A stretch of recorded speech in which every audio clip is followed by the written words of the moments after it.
Isang tunog, isang matinis na sampal ang pumunit sa katahimikan ng mansyon ng mga Montenegro. Naramdaman ni Farah Reyes ang pag-init at pamamanhid ng kanyang kaliwang pisngi bago pa man niya lubusang maintindihan ang nangyari. Napahawak siya roon, ang mga mata niya'y nanlalaki sa gulat at sakit. Magnanakaw, walang hiya. Ang boses ni Doña Eleanor Montenegro ay parang latigong humahagupit sa hangin. Nakatayo ito sa kanyang harapan. Ang dibdib ay mabilis na tumataas baba sa galit. Ang mga daliri ay nakaturo sa mukha ni Farah. "Pakiusap, Ma'am Eleanor. Wala po akong ninanakaw." Halos pabulong na sabi ni Farah. Ang bawat salita ay nanginginig. Isang malakas na tulak mula sa gilid ang nagpatumba sa kanya sa malamig at makintab na sahig. Si Anton, ang panganay na anak ng mga Montenegro, ang may gawa. Ngumisi ito sa kanya, isang ngising puno ng paghamak. "Huwag ka nang magsinungaling, Farah. Kitang-kita ni Clarice na binubuksan mo ang bag niya," sabi ni Anton. Mula sa likod ni Doña Eleanor, lumabas si Clarice, ang mapapangasawa ni Anton. May mga pekeng luha sa kanyang mga mata. "Hindi ko akalain na magagawa mo sa akin to, Farah. Pinagkatiwalaan kita." Sunod-sunod na paratang, mga salitang hindi niya maintindihan. Isang pitaka, nawawalang pera. Ang lahat ay nakaturo sa kanya. "Palayasin ang babaeng yan," sigaw ni Doña Eleanor. "Ayokong makita pa ang anino ng isang magnanakaw sa pamamahay ko."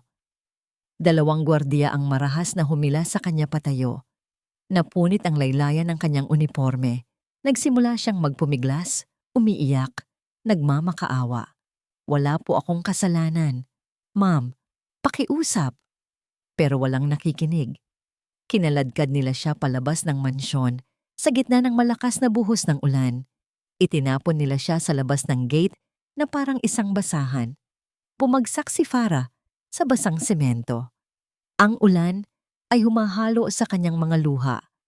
Nanginginig siya sa ginaw at sa takot. Tumingala siya sa malaking bahay, umaasang may isang taong lalabas para tulungan siya. At doon, sa bintana ng ikalawang palapag, nakita niya siya.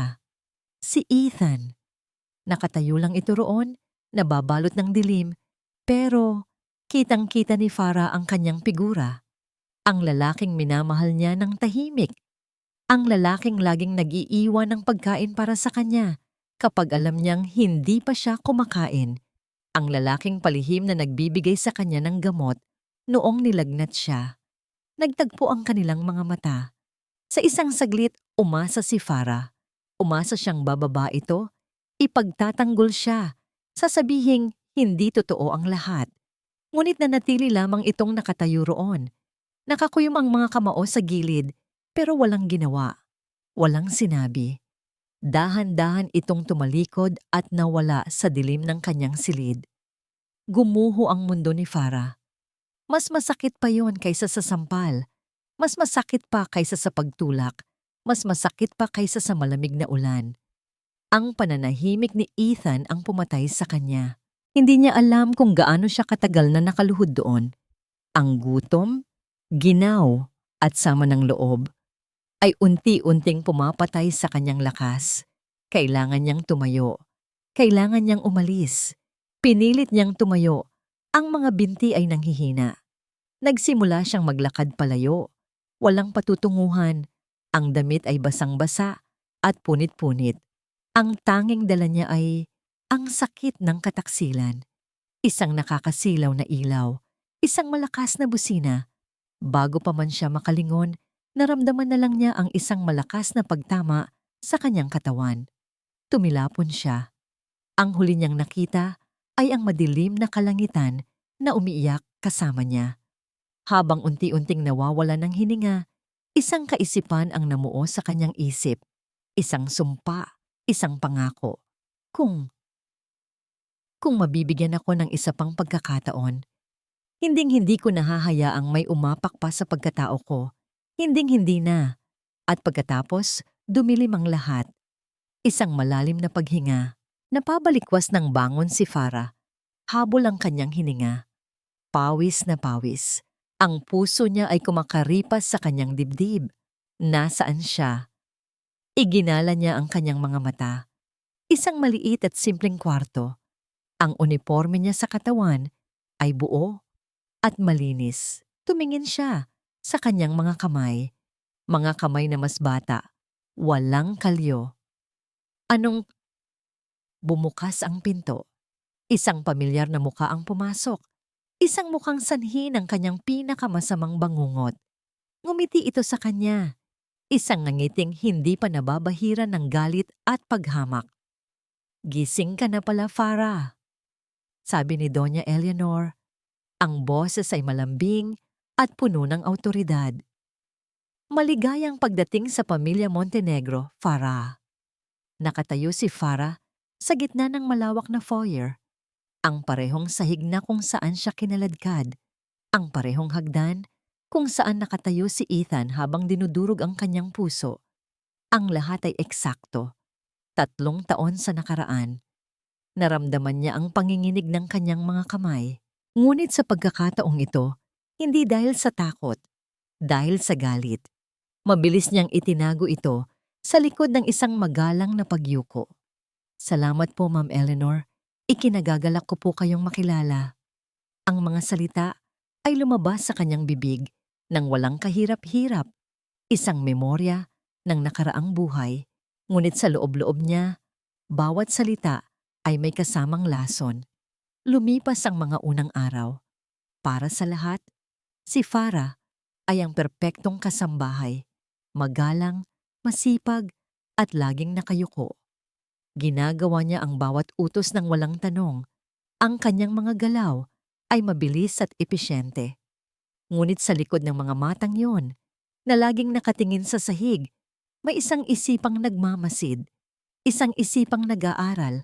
Sinasaulo niya ang bawat sulok ng mansyon, ang mga blind spot ng CCTV, ang mga oras kung kailan wala ang mga tao sa kanilang silid, ang mga paboritong pagkain at ang mga kinaiinisan ng bawat miyembro ng pamilya. Isang hapon, habang naglilinis siya ng office ni Ethan, nakita niya ang isang whiteboard na puno ng mga sulat. Target audience, market penetration, brand identity. Sa nakaraang buhay, mga salita lamang yon na wala siyang pakialam. Ngayon, para yung mga gintong butil ng kaalaman, kinuha niya ang basahan at dahan-dahang binura ang mga ito. Ngunit bago yon, bawat salita, bawat diagram ay iniukit niya ng malalim sa kanyang isipan. Isang araw, sa pasilyo, sinadya siyang banggain ni Anton. Hindi ka ba tumitingin sa dinadaanan mo? Sabi nito, may mapangasar na ngiti sa labi. Ito ang karaniwang paraan nito para magsimula ng pambubuli. Sa dating buhay, mangangatog ang tuhod ni Farah at paulit-ulit na hihingi ng tawad. Ngayon, dahan-dahan lang siyang tumingin kay Anton, mula ulo hanggang paa. Walang takot, walang emosyon. Malamig. Pagkatapos ay simpleng lumihis siya at nagpatuloy sa paglalakad, na para bang isa lamang itong poste na nakaharang sa daan.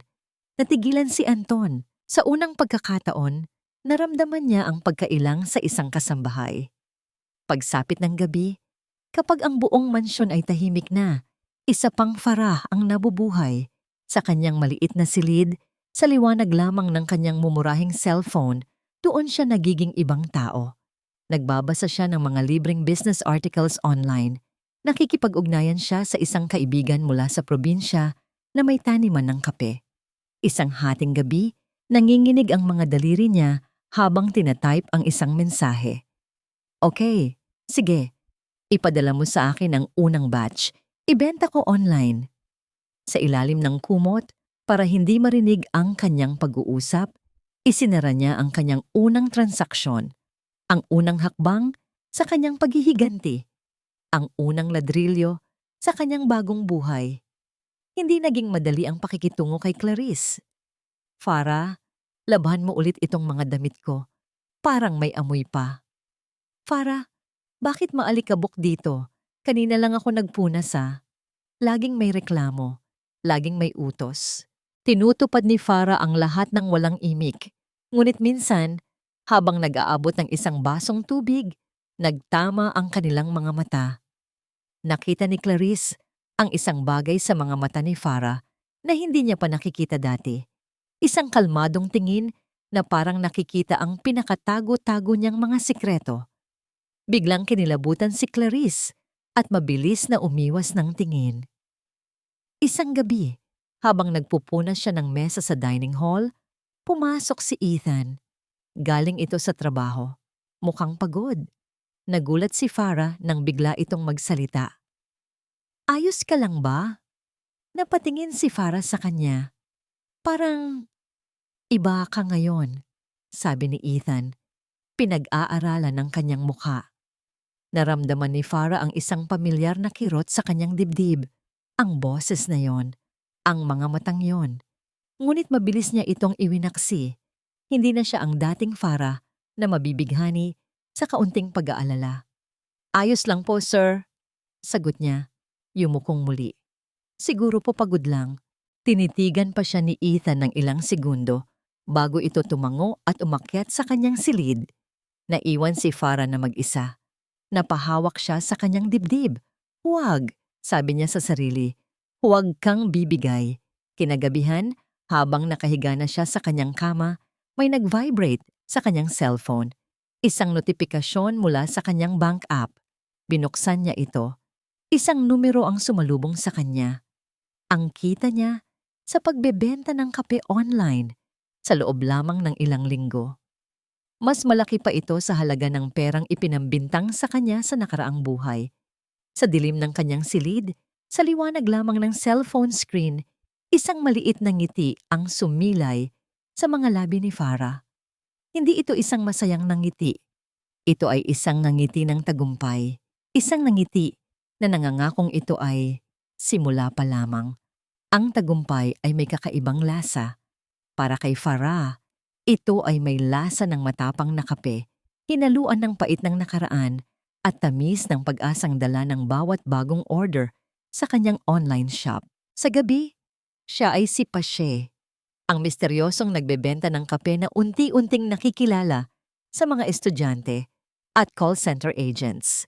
Nababasa niya ang kanilang mga komento sa kanyang page. Salamat sa Pashe Kape. Gising na gising ako sa thesis defense ko. Ate, ang sarap ng kape mo. Umorder ulit ako para sa buong team. Ang bawat positibong review ay isang maliit na kalasag na bumabalot sa kanyang puso. Ang bawat pisong kinikita niya ay isang bala para sa digmaang alam niyang paparating. Ngunit ang liwanag, gaano man kaliit, ay nakakasilaw sa dilim at may mga matang laging nakamasid. Napansin ni Doña Eleanor ang pagbabago. Hindi ito isang biglaang pagbabago, kundi mga maliliit na detalye. Ang paraan ng paglalakad ni Farah ngayon ay hindi na laging nakayuko. Diretso ang kanyang likod. Ang kanyang mga mata, bagamat magalang, ay hindi na umiiwas. Tumatagos ang mga ito na para bang may nakikitang higit pa sa iyong nakikita. Isang hapon, habang nagdidilig si Farah ng mga halaman sa hardin, pinanood siya ni Doña Eleanor mula sa bintana. May kakaibang kapanatagan sa mga kilos ng dalaga. Hindi kilos ng isang simpleng kasambahay. Kilos ng isang taong may sariling mundo, isang taong may mga planong hindi abot ng isip ng isang tulad niya. May mali sa batang yan, bulong ni Doña Eleanor sa sarili. Kinagabihan, habang naglilinis si Farah malapit sa veranda, narinig niya ang mga boses. Boses ni Doña Eleanor at ni Clarice. Dahan-dahan siyang huminto sa likod ng isang malaking halaman. Hindi ko gusto ang mga titig niya, tita, sabi ni Clarice. Ang boses ay naglalaman ng reklamo. Parang hinuhusgahan niya ako. Isang tawa, malamig at walang kagalakan. Ang isinagot ni Doña Eleanor. Hayaan mo siya, Hija. Ang mga mahihirap, kahit kailan, hindi mapagkakatiwalaan. Lalo na ang isang tulad niya. Mukhang maamo sa labas, pero sino ang nakakaalam kung anong ahas ang nagtatago sa loob? Kailangan lang natin ng isang pagkakamali. Isang maliit na pagkakamali para maipakita sa lahat, lalo na kay Ethan, kung ano talaga ang tunay niyang kulay. Narinig ni Farah ang bawat salita. Hindi siya nasaktan. Hindi siya nagulat. Ito ay isang kumpirmasyon. Ang lason ay nagsisimula ng kumalat. Ang patibong ay inihahanda na. Kinabukasan, naging mas maingat si Farah. Ngunit ang tensyon sa mansyon ay halos nahihipo na. Nagkaroon ng maliit na pagtatalo sa pagitan ni Ethan at ng kanyang ina sa hapagkainan. Ma, pwede ba nating bawasan ang mga utos kay Farah? Halos hindi na siya natutulog. Sabi ni Ethan. Tumaas ang kilay ni Doña Eleanor. At bakit mo naman nasabi iyan? Binabayaran natin siya para magtrabaho, hindi para mag-relax. Bakit bigla kang naging interesado sa kanya? Ma, she's just doing her job. Masyado na kayong mainit sa kanya. Sagot ni Ethan. May halong inis sa boses. Pinagtatanggol mo ang isang katulong laban sa sarili mong ina? Ang boses ni Doña Eleanor ay biglang nanlamig at natahimik si Ethan.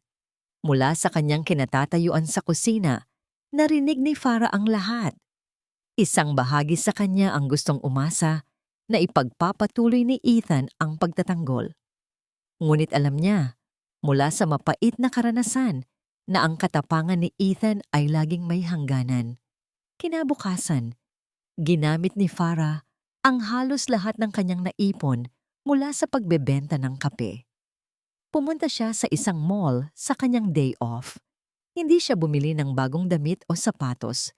Ang binili niya ay isang maliit na kamera na kasinlaki lamang ng butones at isang digital voice recorder na kasinlaki ng kanyang hinlalaki.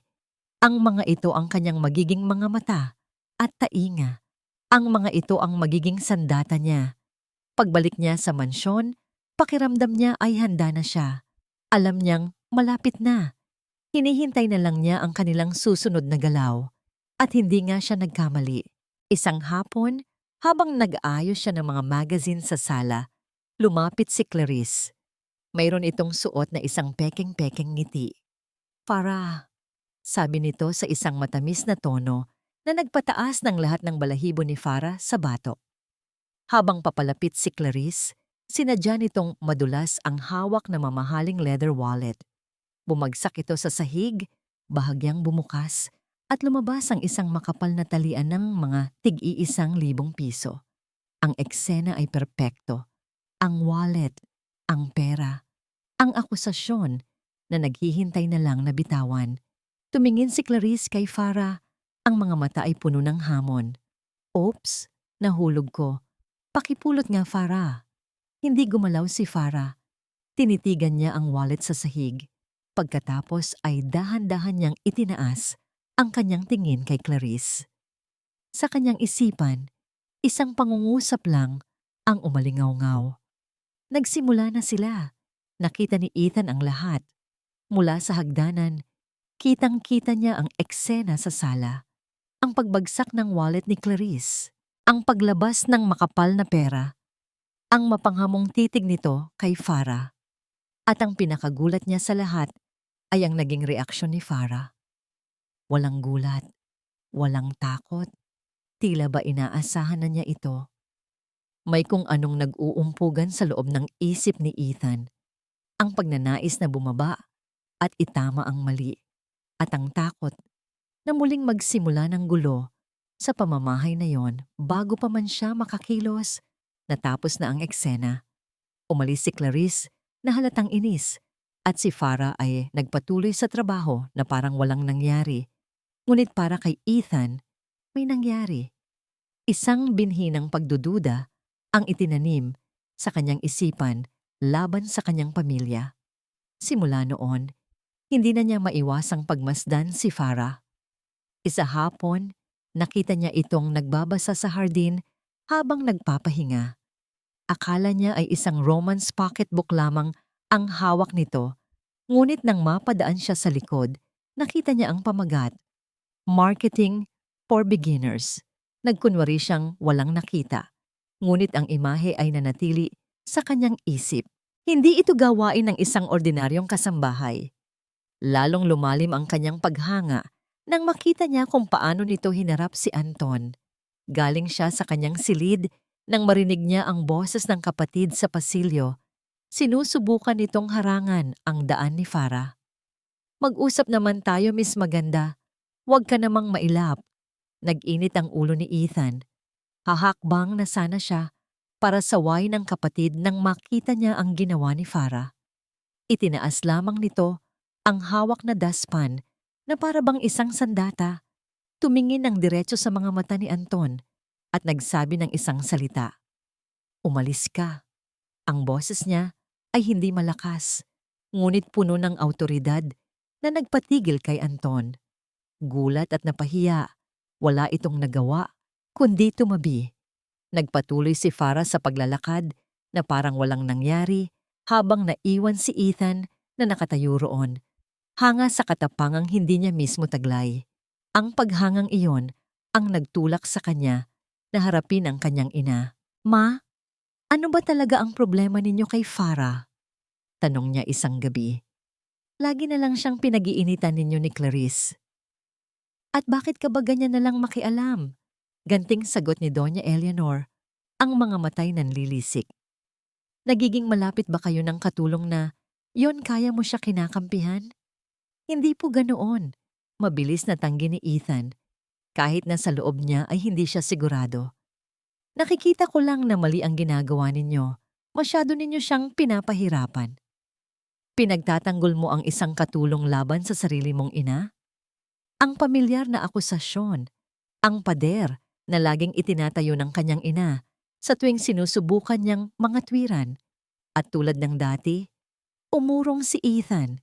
Ang takot na suwayin ng ina ay mas malakas kaysa sa pagnanais niyang ipaglaban ang tama.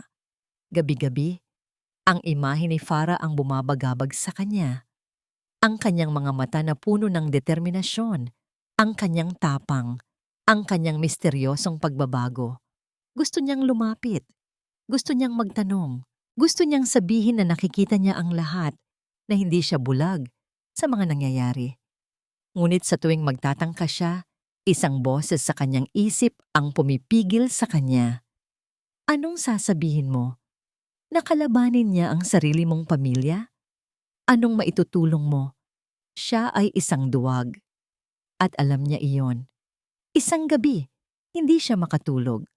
Bumaba siya para kumuha ng tubig. Habang nasa dilim ng pasilyo, nakita niya ang isang anino. Si Clarice.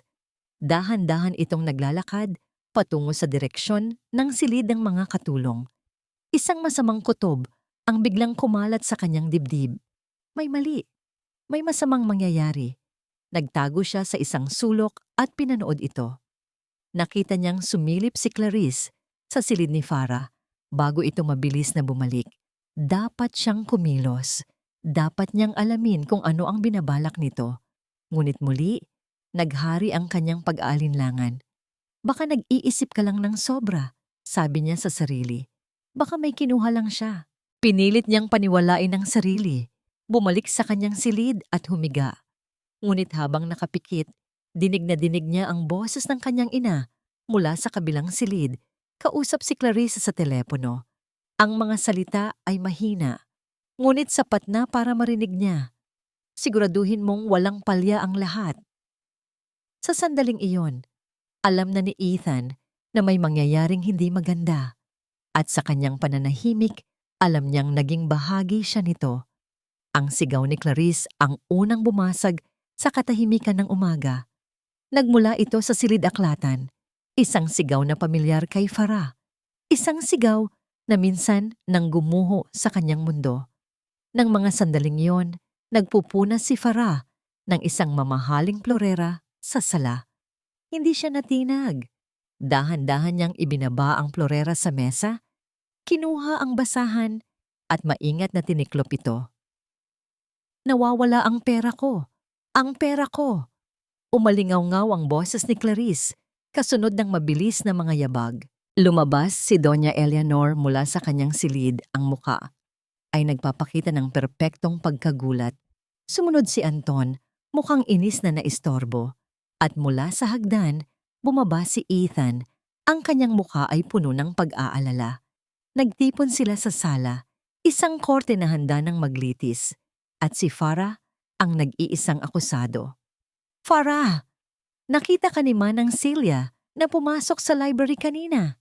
Diretsong paratang ni Clarice, umiiyak ito, pero alam ni Farah na tuyo ang mga mata. Wala kang utang na loob.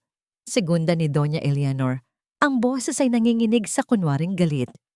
Pinakain ka namin, pinatira dito, tapos ito ang isusukli mo? Pagnanakawan mo kami.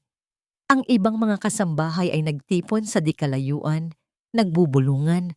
Ang kanilang mga mata ay puno ng pag-uusisa at paghusga. Sa gitna ng lahat ng ito, nakatayo si Farah. Hindi siya nagsalita. Hindi siya umiyak. Hindi siya nagmakaawa. Sa halip, dahan-dahan niyang tiningnan ang bawat isa sa kanila. Una si Clarice, ang pekeng aktres na mas magaling pa sa mga napapanood sa telebisyon. Sunod si Anton, ang baboy na nagtatago sa likod ng kanyang ina. Pagkatapos, si Doña Eleanor, ang reyna ng kasinungalingan, ang babaeng nagtapon sa kanya sa gitna ng ulan. At sa huli, ang kanyang mga mata ay napunta sa hagdanan. Naroon si Ethan, nakatayo sa parehong lugar kung saan niya ito huling nakita sa nakaraang buhay. Ang kanyang muka ay nagpapakita ng pagkalito at sakit. Ang kanyang mga kamao ay nakakakuyom. Nagtagpo ang kanilang mga mata. Ngunit ang titig ni Farah ngayon ay hindi na nagmamakaawa. Hindi ito paghingi ng tulong. Isa itong hamon. Ano ang gagawin mo ngayon, Ethan? Manonood ka na lang ba ulit? Ang katahimikan ni Farah ang mas lalong nagpagalit sa kanila. Ang kanyang kalmadong presensya sa gitna ng kanilang drama ay isang insulto. Hindi ka magsasalita. Halugugin ang kwarto niyan. Utos ni Doña Eleanor sa mga gwardiya. Sigurado akong nandoon ang pera. Nagsimulang humakbang ang mga gwardiya palapit sa kanya. At doon, nagsalita si Farah. Ang boses niya ay hindi malakas, ngunit sapat na para mapatigil ang lahat. Sandali lang po. Lahat ng mga mata ay napunta sa kanya. Kung sigurado po kayo na ako ang nagnakaw, dahan-dahan niyang sabi, tinitingnan ng diretso si Doña Eleanor. At para na rin po malinis ang pangalan ko kung wala akong kasalanan. Huminto siya sandali. Hinayaang mabitin ang lahat sa ere. Para maging patas ang lahat, mas mabuti sigurong tumawag na lang tayo ng pulis. Isang nakabibinging katahimikan ang biglang bumalot sa buong sala. Ang mukha ni Doña Eleanor ay biglang namutla. Si Clarice ay natigilan sa kanyang pekeng pag-iyak. Maging si Anton ay mukhang naguluhan. Hindi ito ang inaasahan nila. Ang isang kasambahay na dapat ay nakaluhod at nagmamakaawa ngayon ay buong tapang na naghahamon. Sa gitna ng kanilang pagkagulat, isang maliit, halos hindi mahahalata, na ngiti ang sumilay sa labi ni Farah. Huwag po kayong mag-alala. Dagdag niya, ang boses ay malamig at matatag. Mayroon po akong ebidensya na magpapatunay kung sino talaga ang kumuha ng pera. Anong ebidensya? Ang boses ni Doña Eleanor ay may bahagyang panginginig, ngunit pilit pa rin nitong pinanatili ang kanyang awtoridad. Huwag kang mag-imbento ng kwento, Farah. Hindi sumagot si Farah. Sa halip, ang kanyang mga mata ay tumingin sa labas ng bintana na para bang may hinihintay. At wala pang isang minuto, isang sirena ng pulis ang marahang narinig sa di kalayuan. Papalapit ng papalapit. Nagulantang ang lahat. Tumawag ka ng pulis? Hindi makapaniwalang tanong ni Clarice. Hindi ako. Simpleng sagot ni Farah. Pero dahil na nandito na rin lang sila, mas maganda sigurong pakinggan nila ang lahat. 2 unipormadong pulis ang pumasok sa mansyon. Magalang ngunit may bigat sa kanilang presensya. Ang sala na kanina lang ay korte ng mga Montenegro ay biglang naging isang tunay na crime scene. Ano po ang nangyayari dito? Tanong ng isang pulis. Agad na nagsalita si Doña Eleanor. Sinusubukang bawiin ang kontrol. Opisyal, itong kasambahay namin ay nagnakaw. Mayroon po akong maipapakita. Putol ni Farah sa kanya. Lumapit siya sa isang center table. Inilabas ang isang maliit na USB at isinaksak ito sa laptop na naroon. Huminga siya ng malalim. Humingi po ako ng tulong sa isang kaibigan kanina lang. Sabi ko, kung hindi ako makatawag pabalik sa loob ng 10 minuto, tumawag na siya ng pulis sa address na ito. Ito ay isang kasinungalingan. Siya mismo ang nag-text sa pulisya bago pa man magsimula ang gulo. Ngunit ang kwentong yon ang nagsilbing pundasyon sa kanyang plano. Hinarap niya ang screen ng laptop sa mga pulis. Ito po ang video na kuha mula sa isang kamera na itinago ko sa aking silid. Pinindot niya ang play. Ang unang eksena ay malinaw. Si Clarice, maingat na sumisilip sa pasilyo. Nang makita niyang walang tao, pumasok ito sa kwarto ni Farah at mabilis na inilagay ang isang makapal na sobre ng pera sa ilalim ng unan ni Farah. Isang malakas na paghinga ang narinig mula kay Clarice. Hindi totoo yan. Edited yan. Ngunit hindi pa tapos si Farah. At ito naman po, sabi niya, habang binubuksan ng isang audio file. Ang usapan nila kagabi, na itala ng isang voice recorder na iniwan ko sa ilalim ng sofa. Ang unang boses ay kay Clarice, puno ng pag-aalala. Tita, paano kung hindi gumana? Paano kung magsalita siya at hindi maniwala si Ethan? Kasunod nito, ang boses ni Doña Eleanor, malamig, kalmado, at puno ng lason. Hindi yan magsasalita at kahit anong mangyari, kailangan niyang mawala para maprotektahan ang pangalan ni Anton at ng pamilya. Isang hamak na katulong lang yan. Walang maniniwala sa kanya. Ang mahalaga ay mailayo siya kay Ethan bago pa man magkaroon ng anumang problema. Sa pagtunog ng huling salita, para bang isang bomba ang sumabog sa loob ng sala. Ang akusasyon ay hindi na lamang tungkol sa pera. Ito ay tungkol sa isang masamang balak, isang konspirasyon. Anong ibig sabihin niyan? Tanong ni Ethan. Ang boses ay basag. Nakatingin sa kanyang ina na parang isang estranghero. Hindi makasagot si Doña Eleanor. Ang kanyang mukha ay nawalan ng lahat ng kulay. Ang kanyang postura, na laging tuwid at mayabang, ay biglang nanghina na parang isang kandilang natutunaw. Ipagtanggol mo ako, Anton. Humagulgol si Clarice, bumaling sa kanyang nobyo. Ngunit maging si Anton ay natigilan.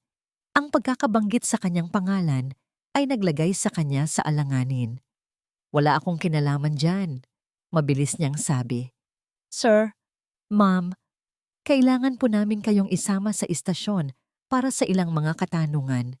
Sabi ng pulis, ang boses ay matatag. Habang papalapit kay Doña Eleanor, Clarice at Anton, nagsimula ang kaguluhan. Ang pagwawala ni Clarice, ang pagtanggi ni Anton. Ngunit huli na ang lahat.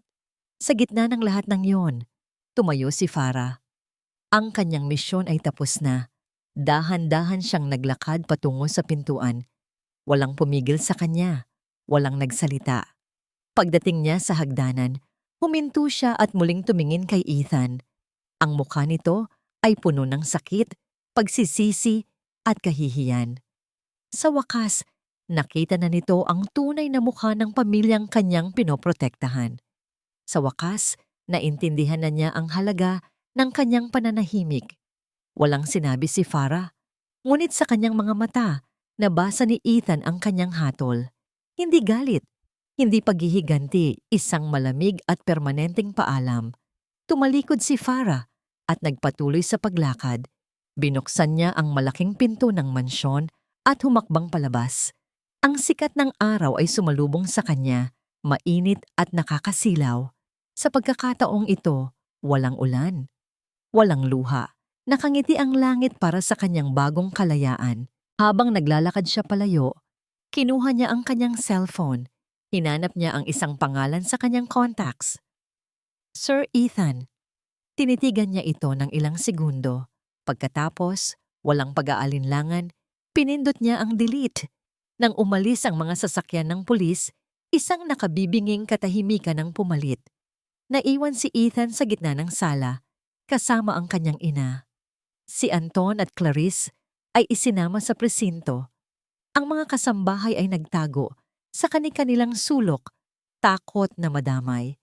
Ang buong mansyon, na dating simbolo ng kapangyarihan, ay naging isang malaking mausoleo ng mga sirang pangako at kasinungalingan. Si Doña Eleanor ay nakaupo sa isang silyon. Ang kanyang mukha ay blanko, nakatingin sa kawalan. Sa unang pagkakataon sa buhay ni Ethan, nakita niya itong mukhang talunan, mukhang mahina. Pero hindi awa ang naramdaman ni Ethan.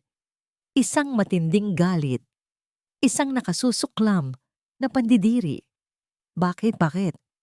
Ang isang salitang yon ay bumasag sa katahimikan. Napatingin si Doña Eleanor sa kanya. Ang mga mata ay walang buhay. Bakit, ma? Ulit ni Ethan.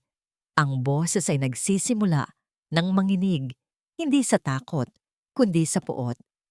Ang lahat ng ito para sa pangalan ng pamilya, para protektahan si kuya sa kasalanan niya.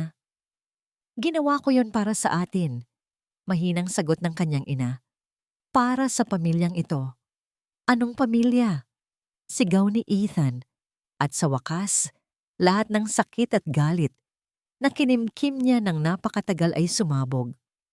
Ang pamilyang sinungaling. Ang pamilyang naninira ng buhay ng ibang tao para lang pagtakpan ang sarili nilang dumi? Pamilya ba ang tawag dyan? Tumayo siya at hinarap ito. Sinira ninyo hindi lang ang buhay niya, kundi pati ang sa akin. Pinalaki ninyo ako sa isang kasinungalingan. Ang lahat ng karangyaan na ito, nakatayo pala sa ibabaw ng paghihirap ng mga taong tulad ni Farah. Hindi mo naiintindihan, Ethan.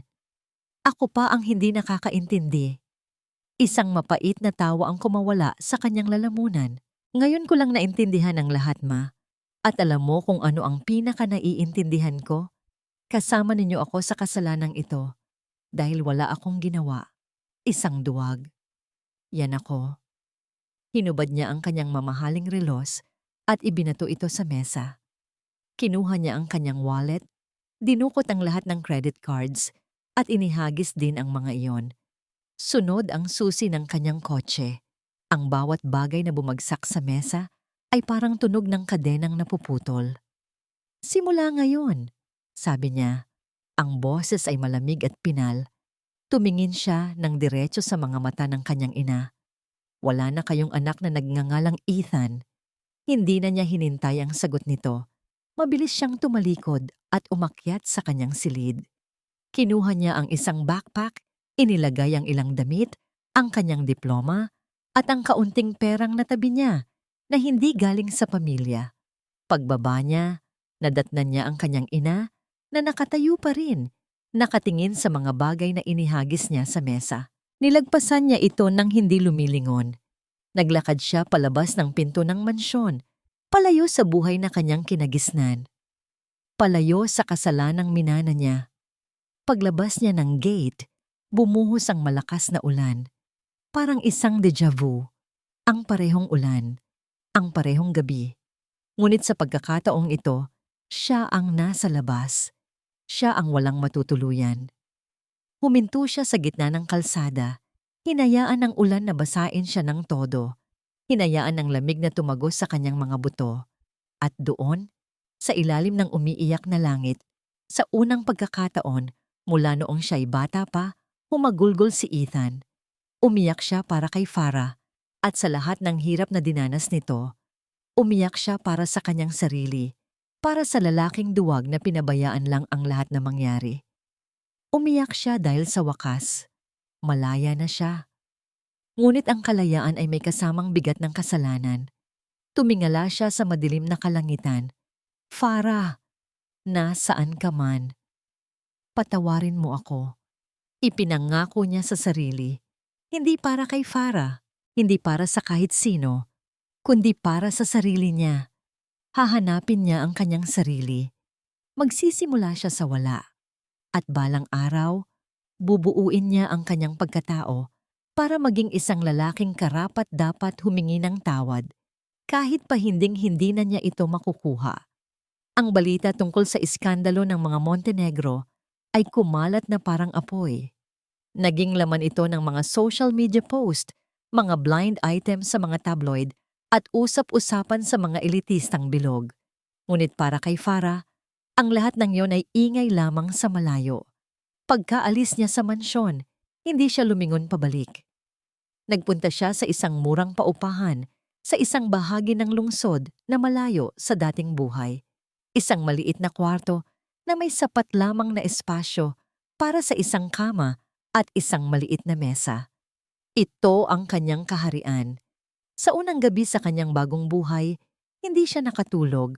Nakaupo lang siya sa sahig, nakatingin sa bintana, pinagmamasdan ng mga ilaw ng syudad. Nanalo siya. Nagtagumpay ang kanyang paghihiganti. Nakita niya ang pagbagsak ng mga taong umapi sa kanya. Pero bakit may kulang? Bakit mayroon pa ring isang bahagi sa kanyang puso na nakakaramdam ng lungkot? Iniisip niya si Ethan. Iniisip niya ang itsura nito bago siya umalis. Puno ng pagsisisi. Inaasahan ba niyang hahabulin siya nito? Inaasahan ba niyang pipigilan siya? Ikinaway niya ang kanyang ulo. Hindi. Tapos na ang bahaging iyon ng kanyang buhay. Ang paghihiganti ay hindi nagdulot ng kasiyahan, kundi isang malaking espasyo ng kawalan.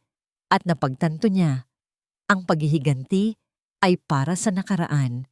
Ngayon, kailangan niyang harapin ang kanyang kinabukasan. Kinabukasan, gumising siya bago pa man sumikat ang araw. Kinuha niya ang kanyang cellphone at sa isang iglap, binura niya ang lahat. Ang mga litrato ng mansyon na palihim niyang kinunan, ang mga balita tungkol sa mga Montenegro, ang audio at video files na nagsilbing sandata niya. Tapos na! Bulong niya sa sarili. Mula sa araw na yon, ibinuhos niya ang lahat ng kanyang oras, lakas at atensyon sa iisang bagay, ang kanyang negosyo. Ang pasye. Ginamit niya ang lahat ng kanyang natutunan mula sa mga libro ni Ethan, mula sa sarili niyang karanasan. Nagtrabaho siya na parang walang bukas. Sa umaga, siya ang CEO, marketing strategist, at social media manager. Sa hapon, siya ang delivery girl, sakay ng isang lumang motorsiklo na nabili niya. Hinahatid ang bawat order ng kape. Sa gabi, siya ang accountant. Maingat na binibilang ang bawat sentimong pumapasok at lumalabas. Hindi na siya si Farah Reyes, ang kasambahay. Siya si Pache, isang pangalan na sinimulan niyang itayo mula sa abo ng kanyang nakaraan. Pasensya. Ang pagtitiis sa lahat ng sakit at paghihirap, pag-asa, ang paniniwalang may mas magandang bukas na naghihintay. Nagsimula sa isang online shop, lumago ito. Nagkaroon siya ng isang maliit na pwesto sa isang food park. Naging 2, naging 3. Ang mga tao ay pumipila para sa kanyang kape, hindi lang dahil sa lasa, kundi dahil sa kwento sa likod ng pangalan. Isang araw, habang nag-i-inspection siya, sa isa sa kanyang mga bagong branch, isang pamilyar na muka ang nakita niya sa telebisyon sa loob ng cafe. Isang balita tungkol sa Montenegro Corporation na ngayon ay nahaharap sa malubhang problemang pinansyal. Tinitigan niya ang screen ng ilang segundo. Wala siyang naramdamang saya, wala siyang naramdamang galit. Wala. Ito ay isang kwento na lamang mula sa isang malayong nakaraan, isang libro na matagal na niyang isinara. Inilipat niya ang channel sa isang music station at nagpatuloy sa kanyang trabaho.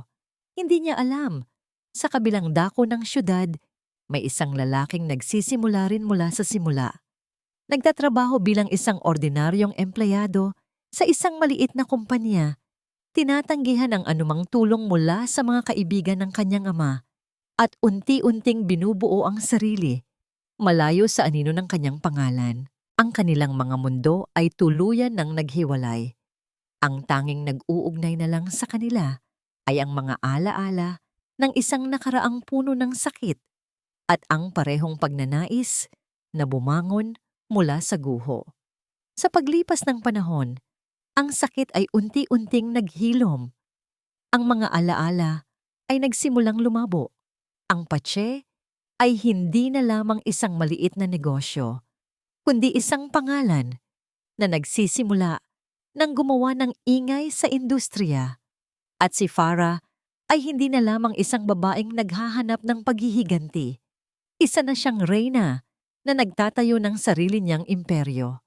Ang screen ay dahan-dahang nagdidilim at isang text ang lumitaw. Makalipas ang 3 taon, isang makintab na itim na sedan ang huminto sa harap ng isang salaming gusali na may nakaukit na letrang M sa itaas. Ang Montenegro Tower. Dati, ito'y isang simbolo ng hindi matitinag na kapangyarihan. Ngayon, para na lamang itong isang higanteng lapida na nagpapaalala ng isang maluwalhating nakaraan. Bumukas ang pinto sa likod at isang pares ng itim na stiletto ang unang lumabas, tumapak ng may kumpiyansa sa sementadong daan. Sumunod ang isang babae, nakasuot ng isang eleganteng navy blue power suit. Ang kanyang buhok ay nakatali sa isang sleek ponytail. Ang kanyang mukha ay bahagyang natatakpan ng malalaking sunglasses. Siya si Farah Reyes, ngunit hindi na siya ang Farah na kilala ng mundong ito. Naglakad siya papasok sa lobby, kasunod ang kanyang assistant. Ang mga empleyado sa paligid ay napapatingin, nagbubulungan. Sino siya? Ang ganda niya. Parang pamilyar. Hindi niya sila pinansin. Dumiretso siya sa elevator at pinindot ang pinakamataas na palapag, ang boardroom. Pagbukas ng pinto ng elevator, isang bagong mundo ang sumalubong sa kanya. Ngunit isang mundong pamilyar. Ang amoy ng mamahaling pabango at desperasyon. Pagpasok niya sa boardroom, lahat ng ingay ay tumigil. Nakatayo sa paligid ng isang mahabang mahogany table, ang mga natitirang board members ng Montenegro Corp. Mukha silang mga general ng isang natalong hukbo. At sa gitna nila, sa ulunan ng mesa, nakaupo ang isang babae. Mas matanda, mas payat. Ang dating apoy sa mga mata ay napalitan ng malamig na abo. Si Doña Eleanor. Tumingin ito sa kanya at sa isang iglap, nakita ni Farah ang pagbabago sa mukha nito. Mula sa pagtataka, patungo sa pagkalito, at sa huli, sa isang pagkilalang puno ng hindi makapaniwalang takot. Ikaw, halos pabulong na, sabi ni Doña Eleanor. Dahan-dahang inalis ni Farah ang kanyang sungglasses. Tumingin siya sa paligid, sa bawat mukha sa silid na yon. Pagkatapos, ang kanyang mga mata ay muling bumalik kay Doña Eleanor. Magandang umaga, sabi ni Farah. Ang boses ay kalmado at profesional, ngunit bawat salita ay may bigat na parang bato. Ako si Farah Reyes, ang CEO ng Pache Corporation. Nandito ako para pag-usapan ang alok namin na bilhin ang inyong food and beverage subsidiary. Isang nakabibiminging katahimikan. Ito na ang sandali. Ang pagbabalik. Hindi bilang isang akusado, hindi bilang isang biktima, kundi bilang isang tagapagligtas o isang mananakop. Nagsimula ang pulong. Si Farah ang nanguna. Ang kanyang boses ay hindi na nanginginig. Ang kanyang mga salita ay puno ng mga terminong minsan niyang binasa lamang sa mga libro ni Ethan.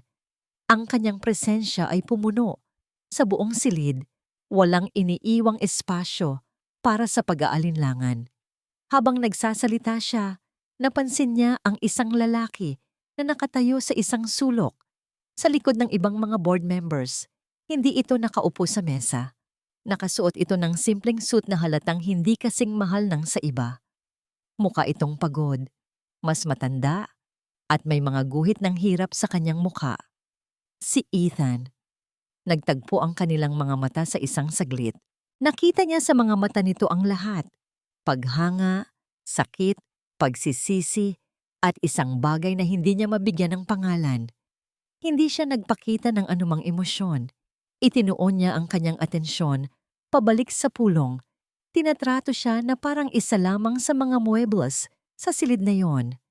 Ang Montenegro Foods ay nalulugi na, sabi ni Farah, habang ipinapakita ang mga numero sa isang malaking screen. Pero naniniwala kami sa pasye na may potensyal pa ito sa ilalim ng tamang pamamahala. Ang huling mga salita ay isang direktang sampal sa mukha ni Doña Eleanor. Pagkatapos ng halos isang oras, natapos ang presentasyon. Ang alok ni Farah ay malinaw, agresibo, at halos imposible ng tanggihan.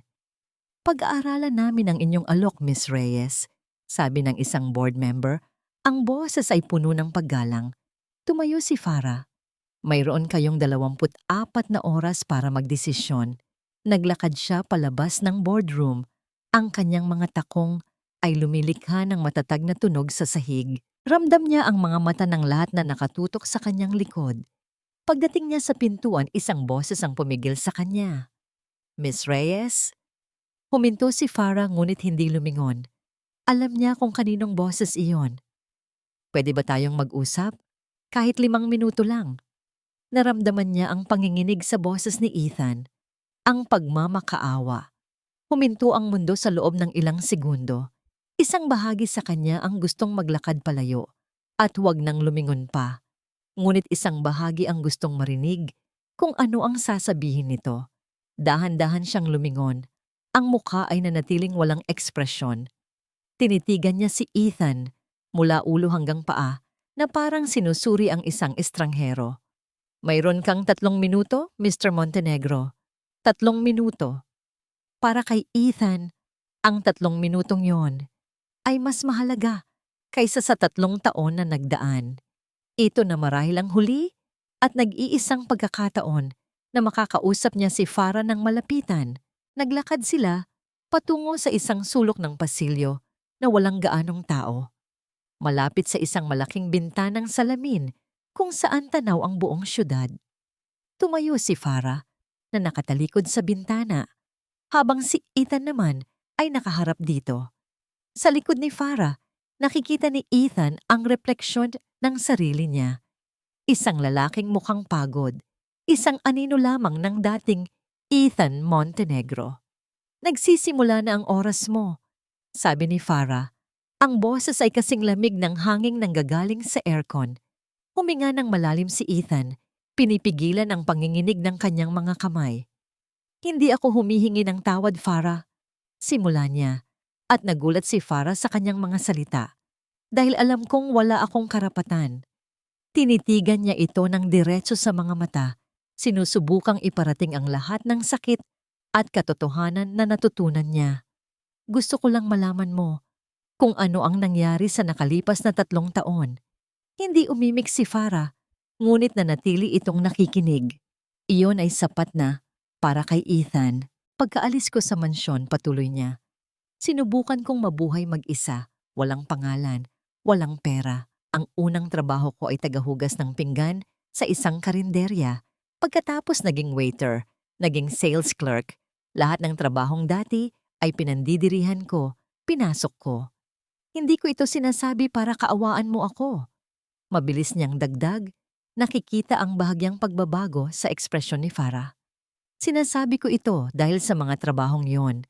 Sa unang pagkakataon, naramdaman ko kung ano ang pakiramdam na paghirapan ng bawat sentimo. Sa unang pagkakataon, naramdaman ko kung gaano kahirap ang buhay na ipinagkait sa akin at ang buhay na ipinagkait ko sa'yo. Isang butil ng luha ang nagsimulang mamuo sa gilid ng kanyang mata, ngunit mabilis niya itong pinigilan. Naging duwag ako, Farah. Sa nakaraan at sa buhay na ito, nakita ko ang lahat, narinig ko ang lahat, pero pinili kong manahimik dahil mas mahalaga sa akin ang komportabling buhay kaysa sa tama. Iyon ang kasalanan ko, hindi ang hindi kita natulungan, kundi ang ayaw kitang tulungan dahil takot akong mawala ang lahat sa akin. Ngayon, wala na sa akin ang lahat. Isang mapait na ngiti ang sumilay sa kanyang labi. At ngayon ko lang natanto na noong nawala ka, doon pa lang talaga ako nawalan. Natapos ang kanyang sasabihin, ang katahimikan sa pagitan nila ay puno ng mga salitang hindi kayang bigkasin. Tumingin si Farah sa malayo, sa mga gusali ng syudad. Ang kanyang mukha ay hindi pa rin nagpapakita ng emosyon, ngunit nakita ni Ethan ang marahang pagtaas-baba ng kanyang dibdib. Tapos na ang 3 minuto mo, sabi ni Farah. Ang boses ay bahagyang mas mahina na ngayon. Tumango si Ethan. Alam niya, may gagawin lang akong isang huling bagay para itama ang lahat. Sabi niya, halos pabulong na. Pagkatapos nito, pangako, hindi na ako magpapakita sa iyo kailanman. Hindi na niya hinintay ang sagot ni Farah. Dahan-dahan siyang tumalikod at nagsimulang maglakad palayo. Ang bawat hakbang ay parang may bigat na 1,000 libra. Ang bawat hakbang ay palayo sa babaeng minahal niya sa 2 buhay, ngunit nabigo siyang ipaglaban kahit 1 beses. Naiwan si Farah na mag-isa sa pasilyo, napapikit siya ng mariin. Ang pader na itinayo niya sa paligid ng kanyang puso sa loob ng 3 taon, sa unang pagkakataon, ay nagkaroon ng mga bitak. Ang mga salita ni Ethan, ang sakit sa mga mata nito, ay tumagos. Hindi niya namalayan, isang butil ng luha ang pumatak mula sa kanyang mga mata.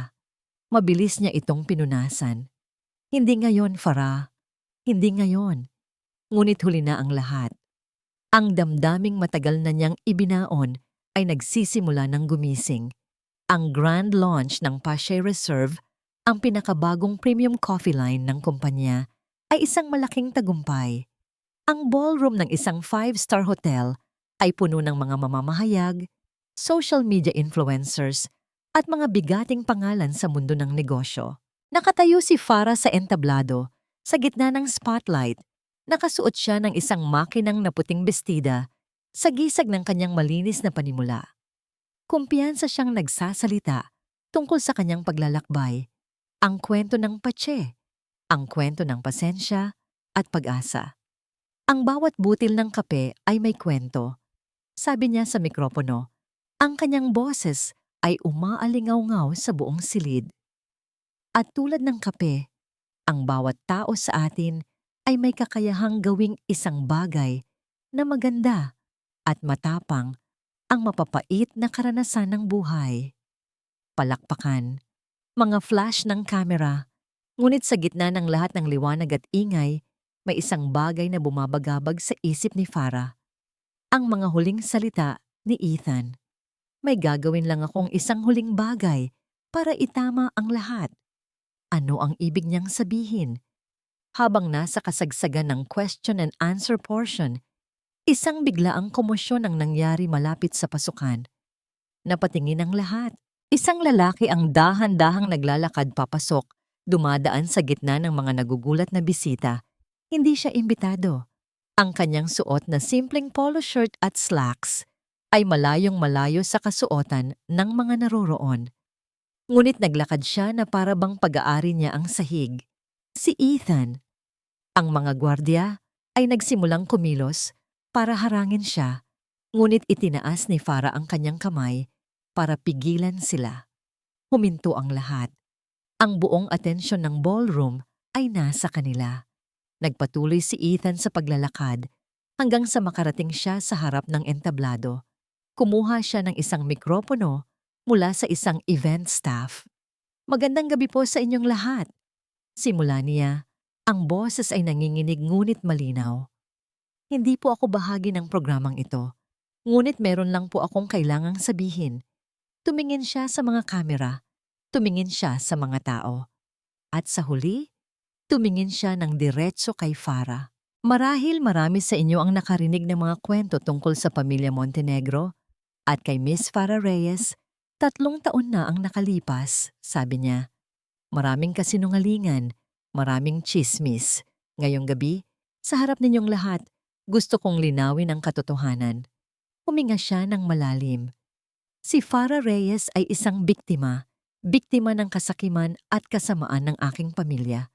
Pinaratangan siya ng isang kasalanang hindi niya ginawa para pagtakpan ng isang mas malaki at mas karumal-dumal na krimen. Ngunit higit sa lahat, Patuloy niya, ang boses ay nagsimulang mabasag. Siya ay naging biktima ng aking pananahimik, ng aking kaduwagan. Dahan-dahan, sa harap ng daan-daang tao at libo-libong manonood online, lumuhod si Ethan sa isang tuhod. Hindi ito isang pag-aalok ng kasal.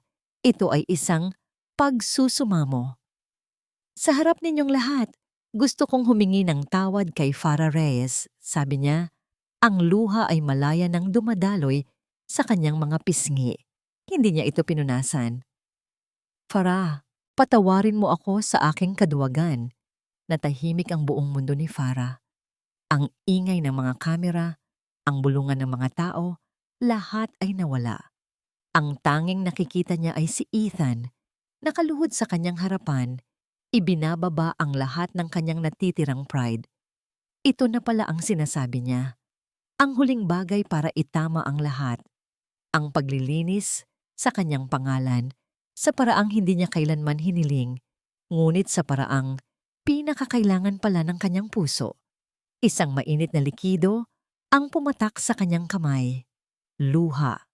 Pagkatapos ng 3 taon, sa wakas, ito na ang luhang para sa kalayaan.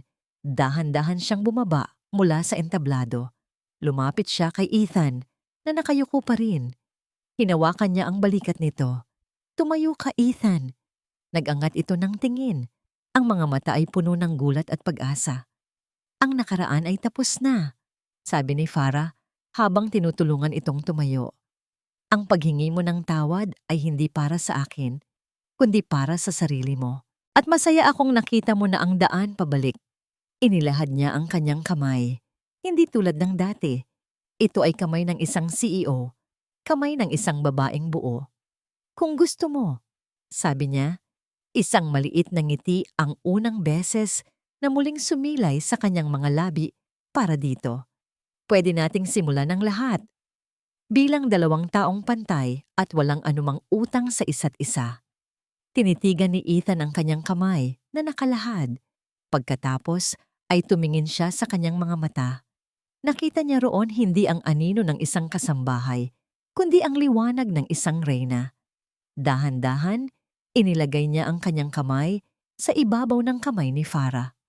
Mainit. Totoo. Isang bagong simula. Ang mga flash ng kamera ay sumabog na parang mga bituin sa kanilang paligid.